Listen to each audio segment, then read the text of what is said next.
नमस्कार साथियों, एक बार फिर आप सभी का स्वागत है आपके अपने YouTube channel Sandeep master online classes पर। तो आज हम पढ़ने वाले हैं मध्यकालीन हरियाणा का इतिहास। तो आइए स्टार्ट करते हैं। जो आपने मध्यकालीन हरियाणा का इतिहास है उसमें सबसे पहले आपने पढ़ना है गुर्जर प्रतिहार वंश। गुर्जर प्रतिहार वंश, इसको आपने पढ़ना है। तो जो गुर्जर प्रतिहार वंश था उसका महान शासक था मिहिर भोज, और यानी कि मिहिर भोज का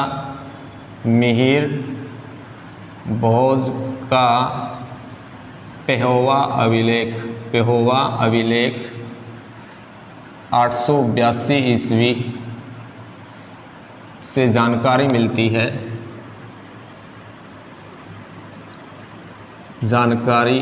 है। जो आपका हरियाणा है, हरियाणा किसके अधीन था? हरियाणा गुर्जर प्रतिहारों के अधीन था। तो मिहिर भोज का एक अभिलेख मिला है 882 ईस्वी का, और उससे जानकारी मिलती है जो आपका हरियाणा है वो गुर्जर प्रतिहारों के अधीन था। तो अब आपका जो गुर्जर प्रतिहारों के अधीन था तो मिहिर भोज है। मिहिर भोज के टाइम यानी कि 836 से लेके 885 ईस्वी तक जो आपका पेहोवा है, पेहोवा एक व्यापारिक केंद्र हुआ करता था, एक प्रसिद्ध व्यापारिक केंद्र था। जो आपका मिहिर भोज के टाइम है 836-885 ईस्वी, तो उस टाइम जो आपका पेहोवा था वो एक व्यापारिक केंद्र होता था, प्रसिद्ध व्यापारिक केंद्र होता था पेहोवा। और पेहोवा किसके लिए प्रसिद्ध था? पेहोवा घोड़ों के व्यापार के लिए प्रसिद्ध था। यह घोड़ों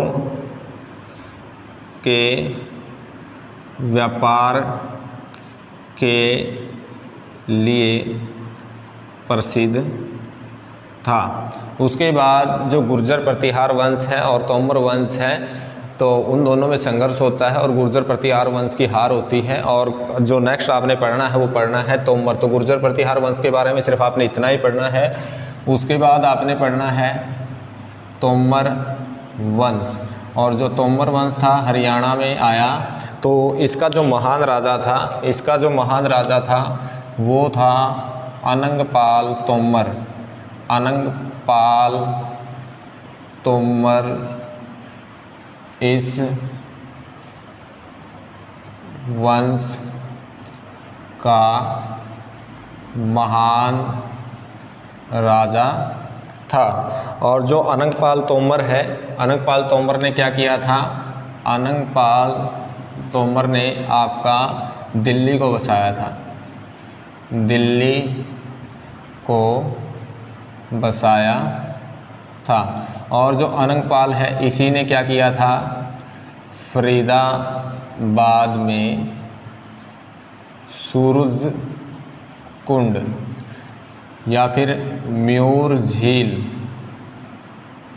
झील का निर्माण करवाया। सूरज कुंड का अगर निर्माण आपसे पूछ ले फरीदाबाद में किसने करवाया, वो करवाया आपका अनंगपाल द्वितीय, अनंगपाल तोमर ने करवाया। तो उसके बाद जो सूरज कुंड है, सूरज कुंड यहाँ पर विश्व का सबसे बड़ा क्राफ्टी मेला लगता है। और जो इसकी आकृति है उगते हुए सूरज की तरह, उगते हुए सूर्य जैसी, और उगते हुए सूर्य जैसी आकृति होने के कारण इसको कहा गया है सूरज कुंड। जब आप फरीदाबाद डिस्ट्रिक्ट पढ़ोगे तो वहाँ पे इसके बारे में और डीप से पढ़ेंगे हम। तो सूरज कुंड का निर्माण अगर आपसे पूछ ले किसने कराया था, तो अनंगपाल द्वितीय, अनंगपाल तोमर ने कराया था। और इसका नाम क्या है? म्यूर झील है। तो विश्व का सबसे बड़ा क्राफ्टी मेला यहाँ पे लगता है, और आकृति उगते हुए सूर्य जैसी है, इस कारण इसको सूरज कुंड भी कहा जाता है। अब जो अनंगपाल है ये सबसे महान शासक था, तोमर वंश का। तो उसके बाद जो अजयपाल है, अजयपाल और कुमारपाल और आपका देवपाल, ये शासक तोमर वंश में आते हैं। ये जितने महान राजा नहीं हैं। और जो कुमारपाल है, कुमारपाल, इसके टाइम में क्या होता है, कुमारपाल के टाइम पे, इसके टाइम पे मोहम्मद गजनवी, मोहम्मद गजनवी व उसके उत्तराधिकारियों का अधिकार हरियाणा पे हो जाता है, अधिकार या विद्रोह होता है। तो अब आपने पढ़ना है गजनी यानी कि मोहम्मद गजनवी को। गुर्जर प्रतिहार वंश के बारे में आपने यही पढ़ना है। मेहरभोज का पेहवा अभिलेख 882 में जानकारी मिलती है, हरियाणा गुर्जर प्रतिहारों के अधीन था। मेहरभोज के 836 या 885 ईस्वी के टाइम पीरियड में पेहवा को एक प्रसिद्ध व्यापारिक केंद्र माना गया है। ये प्रसिद्ध व्यापारिक केंद्र होता था पेहवा, और पेहवा किसके लिए प्रसिद्ध था, घोड़ों के व्यापार के लिए प्रसिद्ध था। उसके बाद जो वंश आया वो था आपका तोमर वंश। जो अनंगपाल तोमर है, इस वंश का महान राजा था। दिल्ली को इसी ने बसाया था। फरीदाबाद में सूरजकुंड और मयूर झील का निर्माण करवाया था। और जो सूरजकुंड है, यहाँ पे विश्व का सबसे बड़ा क्राफ्टी मेला लगता है। और आकृति कैसी है, आकृति है उगते हुए सूर्य जैसी। अजयपाल, कुमारपाल, देवपाल अन्य इसके शासक थे जो इतने महान नहीं थे। और जो कुमारपाल है, इसके टाइम में मोहम्मद गजनवी व उसके उत्तराधिकारियों का विद्रोह होता है हरियाणा पे। तो नेक्स्ट आपने पढ़ना है मोहम्मद गजनवी।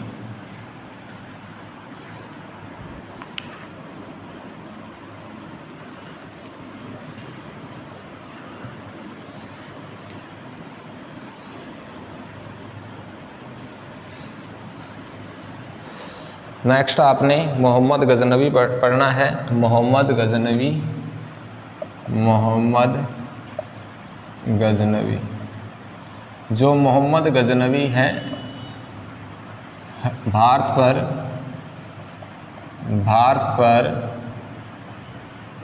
लगातार 17 आक्रमण करता है, 17 आक्रमण करता है।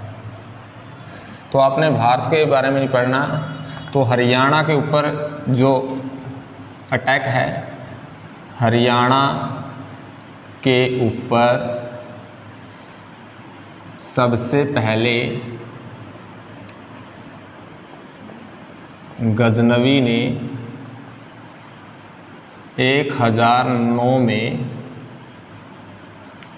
जयपाल के समय असफल आक्रमण किया, असफल आक्रमण किया। जो मोहम्मद गजनवी है, उसने हरियाणा पर सबसे पहला आक्रमण कब किया, 1009 में, और वो क्या रहा, असफल, और उसको बगैर यानी कि युद्ध किए ही लौटना पड़ा। और उस टाइम शासक कौन था, जयपाल था। और इसने सफल आक्रमण कब किया हरियाणा पे, अगर सफल आक्रमण की पूछ ले आपसे, सफल आक्रमण इसने किया हरियाणा पे कब किया, वो किया 1014 में, 1014 ईस्वी में। और यहाँ से अब की बार वो क्या लेके गया, यानी कि जो चक्कर स्वामी की मूर्ति, यानी कि भगवान विष्णु की मूर्ति, भगवान विष्णु की मूर्ति को उठा के ले गया।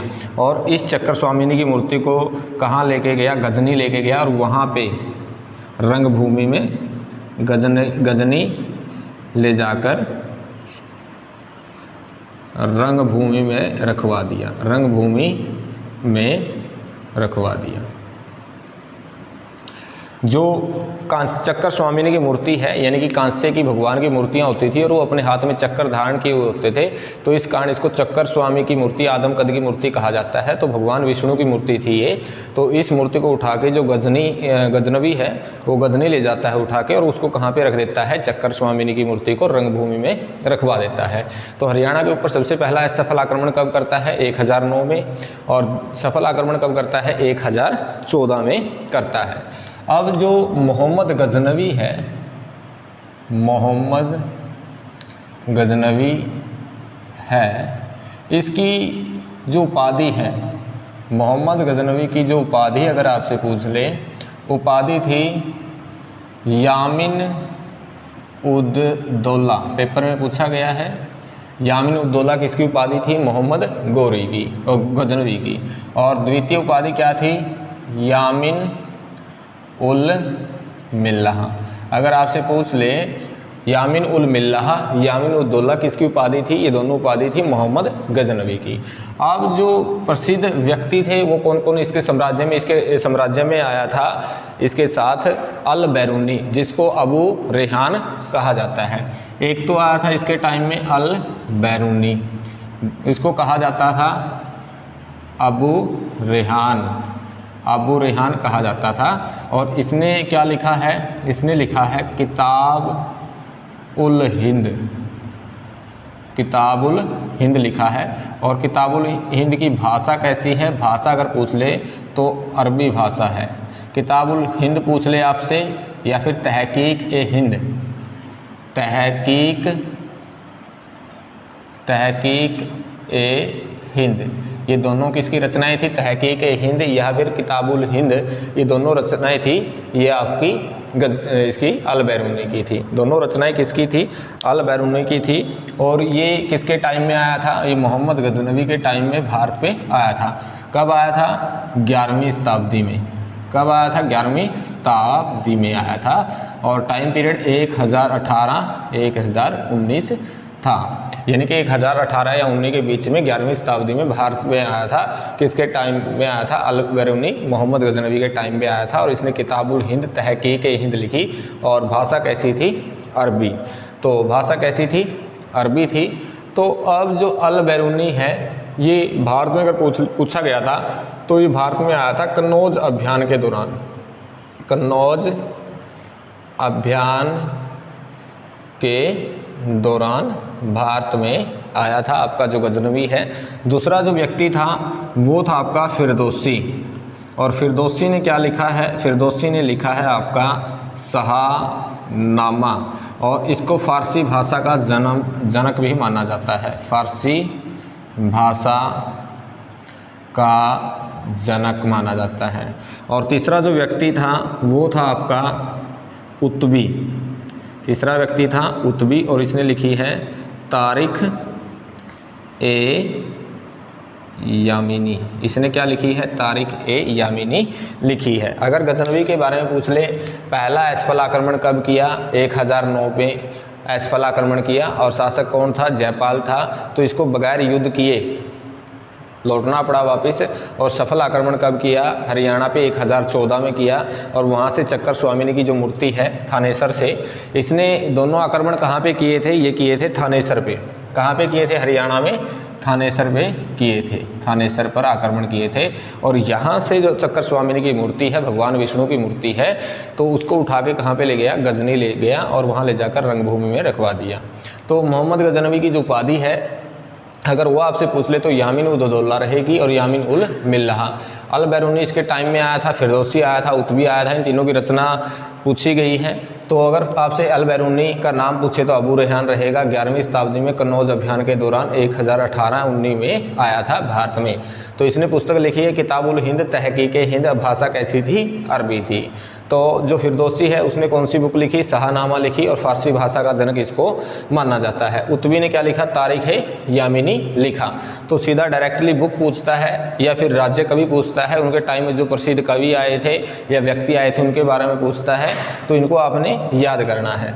तो कभी भी एग्जाम में पूछा जा सकता है फिरदौसी ने क्या लिखा, उत्बी ने क्या लिखा, अल बैरूनी ने क्या लिखा, किसके टाइम में आया था, तो किस भाषा में उन्होंने पुस्तक लिखी, उनमें क्या किसका वर्णन है। ठीक है, भारत पे असफल आक्रमण कब किया, या हरियाणा पे असफल कब किया, या फिर आपका हरियाणा पे सफल कब किया। तो अगर भारत की बात करूँ तो 17 आक्रमण किए थे।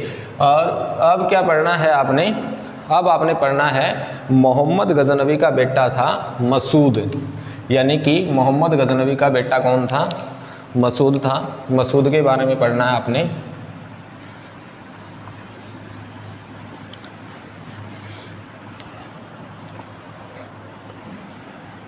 मोहम्मद गजनवी का बेटा कौन था? मसूद।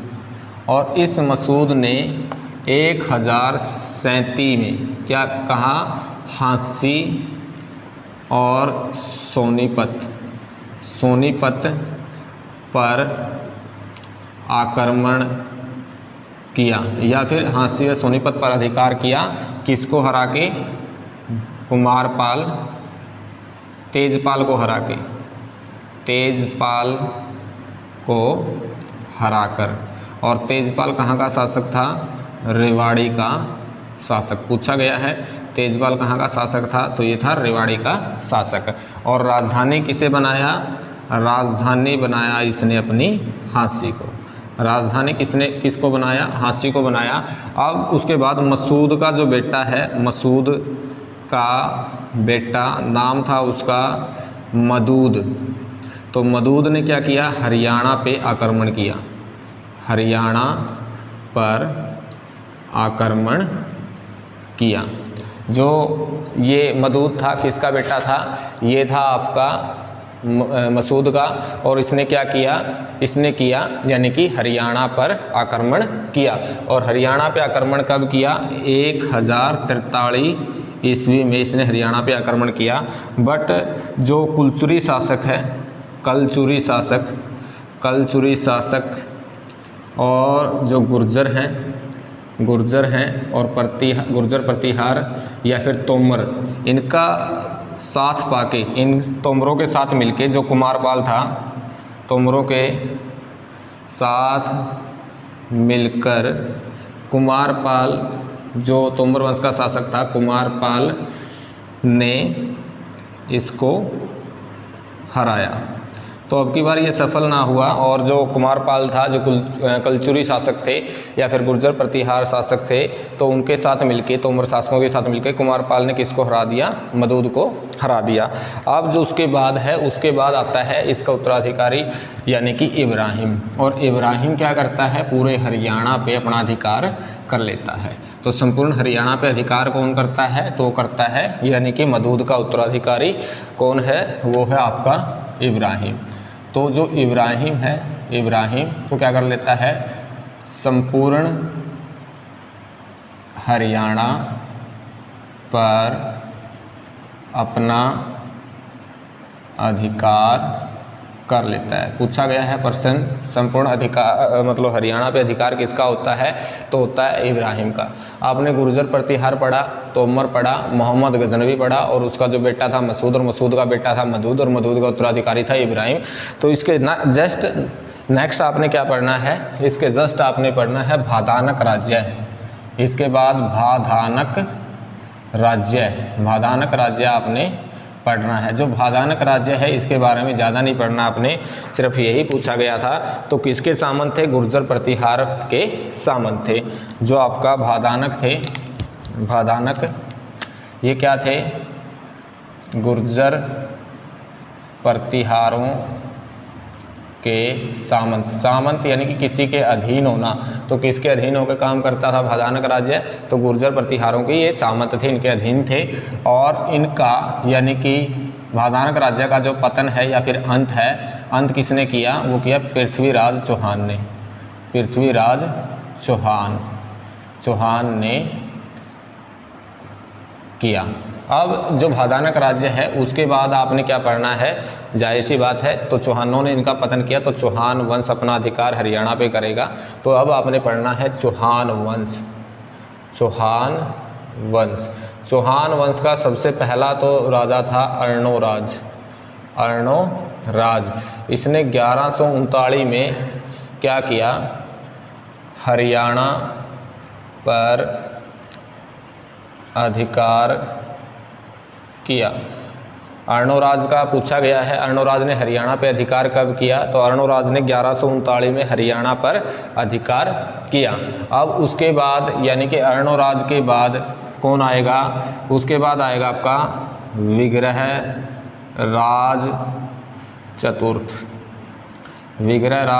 चतुर्थ। इसी को बोला गया है देव, इसी को बोला गया है बिसल देव।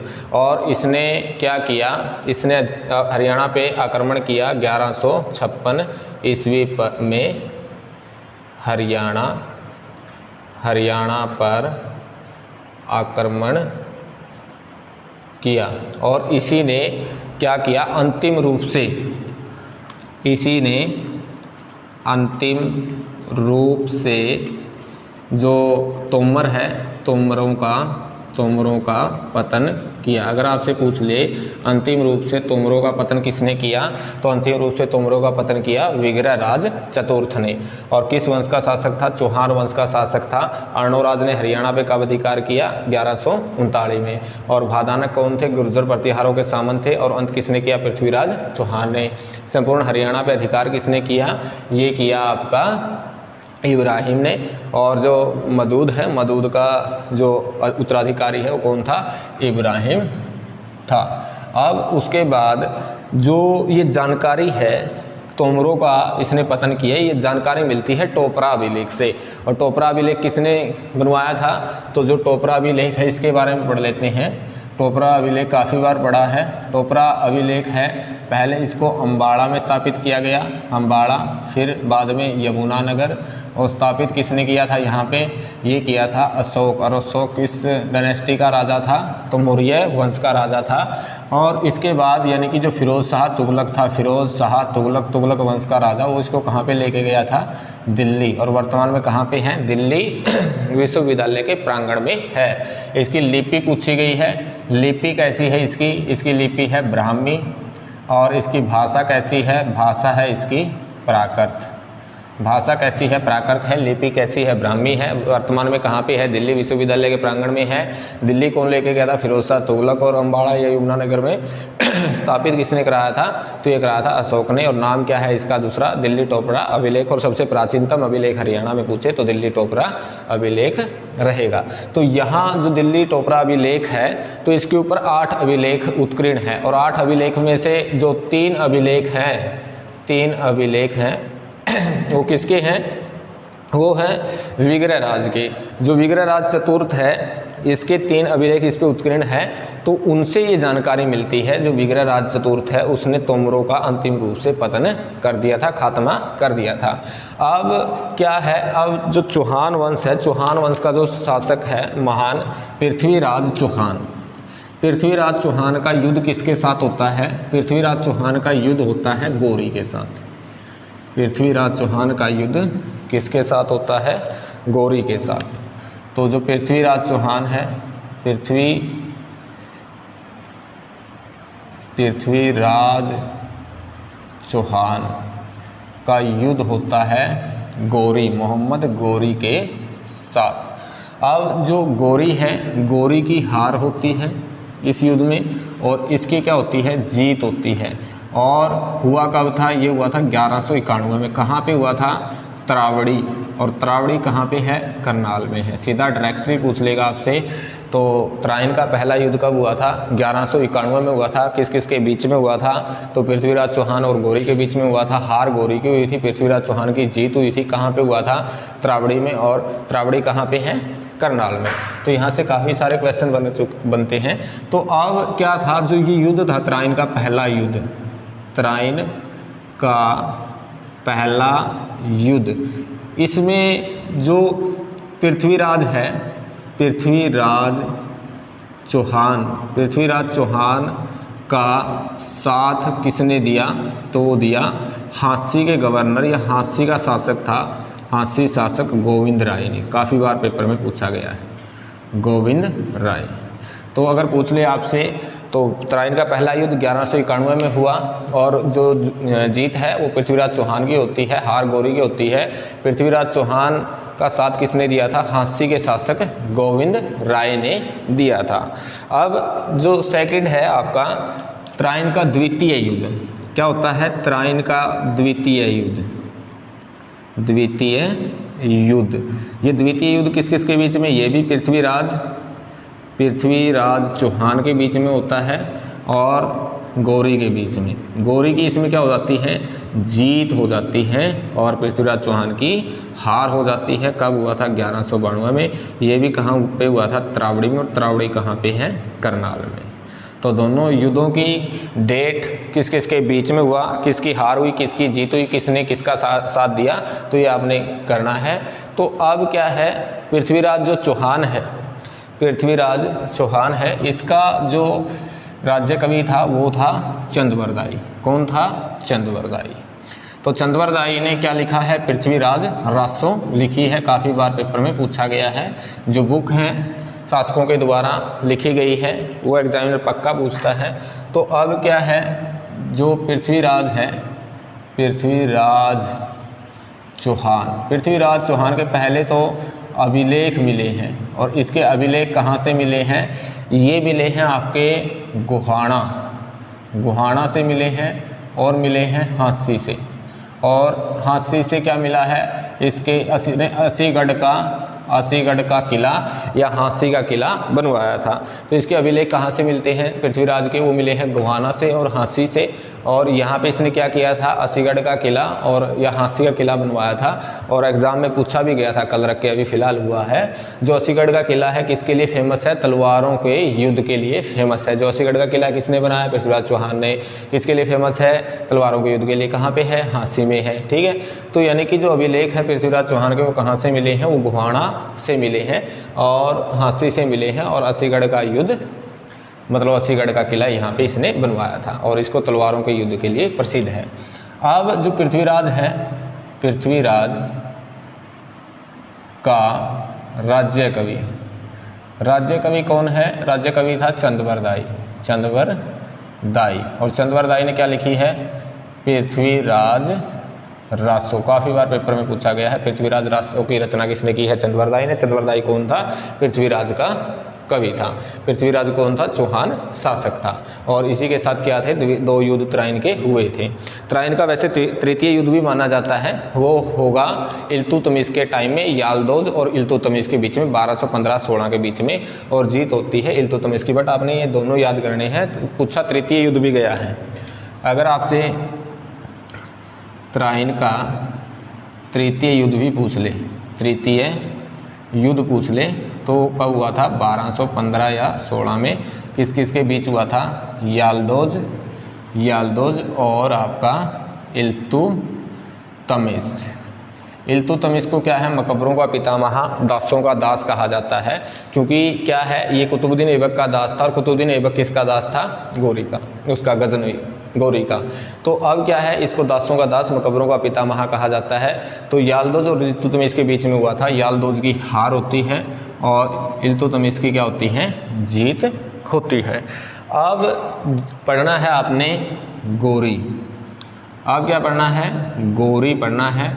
और गौरी ने क्या था, जो पृथ्वीराज हैं, पृथ्वीराज को कहाँ से पकड़ा था, पृथ्वीराज को सिरसा से पकड़ा था। कहाँ से पकड़ा था, सिरसा से पकड़ा था। और सिरसा से पकड़कर इसको क्या किया, अजमेर का शासक बनाया। और बाद में इसको मार डाला। जो ये गौरी है, गौरी पृथ्वीराज चौहान को कहाँ से पकड़ता है, सिरसा से पकड़ता है। और बाद में कहाँ का राजा बनाता है, अजमेर का। और बाद में इसको क्या कर देता है, मार डालता है। तो अब आपने पढ़ना है गौरी के बारे में। गौरी ने भी भारत के ऊपर आक्रमण किया।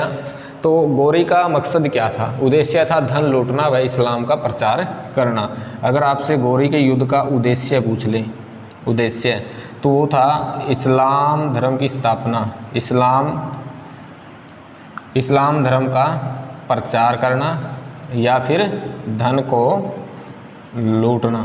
और बहुत सारी बातें हैं, इतना ही नहीं है, बहुत ज़्यादा है इनके बारे में। तो ये आपने क्या है ये आपने जब इंडियन हिस्ट्री पढ़ोगे तो वहाँ पे डीप पढ़ना है। यहाँ पे सिर्फ हमने हरियाणा की बात करनी है और वहाँ पे हम इसको पूरा डीप पढ़ेंगे। भारत के जितना भी क्षेत्र है, जितने भी एरिया है, जहाँ जहाँ पे इन्होंने युद्ध किया है, जिसके शासक के साथ इसने युद्ध किया है, उनका मकसद क्या था, कहाँ पे हारा, कहाँ पे पकड़ा, तो कहाँ पे इसको बंदी बनाया गया, सारी चीज़ें आपने पढ़नी है। सिर्फ यहाँ पे तो गौरी को पकड़ा सिरसा से, गौरी ने किसको, पृथ्वीराज को सिरसा से पकड़ा, अजमेर का शासक बनाया, बाद में मार डाला। उद्देश्य था इस्लाम धर्म का प्रचार करना, धन को लूटना। अब जो गौरी है, गौरी का दास था कुतुबुद्दीन ऐबक, कुतुबुद्दीन ऐबक। और इस कुतुबुद्दीन ऐबक ने, ऐबक का युद्ध होता है रेवाड़ी का युद्ध, तो एक साइड था जाटवा मलिक और एक साइड था आपका ऐबक। तो इस युद्ध में ऐबक की जीत होती है, जाटवा मलिक के यानी कि हांसी के जाट थे, तो इनकी क्या होती है, हार होती है। और जो कुतुबुद्दीन ऐबक है वो किस पे अधिकार कर लेता है, रेवाड़ी पे अधिकार कर लेता है। तेजपाल रेवाड़ी का शासक है, तो रेवाड़ी के शासक तेजपाल को हरा के कुतुबुद्दीन क्या कर लेता है, यानी कि रेवाड़ी पे अपना अधिकार कर लेता है। उसके बाद दिल्ली की गद्दी पर जो पहला शासक है यानी कि दास वंश का कुतुबुद्दीन ऐबक बैठेगा। तो जो गौरी है, गौरी की मृत्यु के बाद यानी कि गौरी ने क्या है, जो अपने जीते हुए साम्राज्य थे हरियाणा के, भारत के, वो किसको दे दिए थे, अपने दास कुतुबुद्दीन ऐबक को दे दिए थे और वापस गौर चला गया था। तो जो गौरी है, आज सिर्फ इतना ही। तो गौरी के बारे में आपने, आज का क्वेश्चन आपके लिए है, नीचे कमेंट बॉक्स में कमेंट करना है आपने, गौरी ने भारत के ऊपर अटैक किया था, इसकी जानकारी कहाँ से मिलती है। गौरी ने भारत के ऊपर अटैक किया था, आक्रमण, यानी कि गौरी के भारत पर आक्रमण की जानकारी कहाँ से मिलती है। आपके लिए 2 क्वेश्चन है आज के और आपने कमेंट बॉक्स में नीचे कमेंट करना है। तो पहला है आपका क्वेश्चन, भारत पर गौरी के आक्रमण की जानकारी कहाँ से मिलती है और सबसे लंबी व बड़ी प्रशस्ति किसकी है, प्रशस्ति किसकी है। तो इन दोनों क्वेश्चनों का आपने आंसर देना है और प्लीज़ चैनल को ज़्यादा से ज़्यादा लाइक, शेयर, कमेंट और सब्सक्राइब कीजिए ताकि ऐसी ही बेहतरीन वीडियो आपको बहुत ज़्यादा मिले, ताकि हम जो आपका सेंटर जीके हैं उसको भी साथ साथ में जारी रख सकें, उसको भी आपको साथ साथ में पढ़ा सकें। तो आप क्या है, चैनल पे अगर व्यू की मैं बात करूं तो लगभग 5000 से ज़्यादा व्यू हैं चैनल पे, बट सब्सक्राइब बहुत कम है। तो प्लीज़ चैनल को ज़्यादा से ज़्यादा सब्सक्राइब करो ताकि हम आपके लिए और बेहतरीन वीडियो लेके आ सकें। तो उम्मीद करते हैं आज का जो आपने पढ़ा मध्यकालीन हरियाणा का जो इतिहास है, या फिर इससे पहले जो आपने पढ़ा एंशिएंट हिस्ट्री ऑफ हरियाणा, तो या फिर भारत का जो नामकरण है, बेसिक चीज़ें पढ़ी हैं, अगर वो आपने वीडियो नहीं देखी है तो प्लीज़ चैनल के नीचे डिस्क्रिप्शन में आपको लिंक मिलेगा, वहाँ जाके देख सकते हो।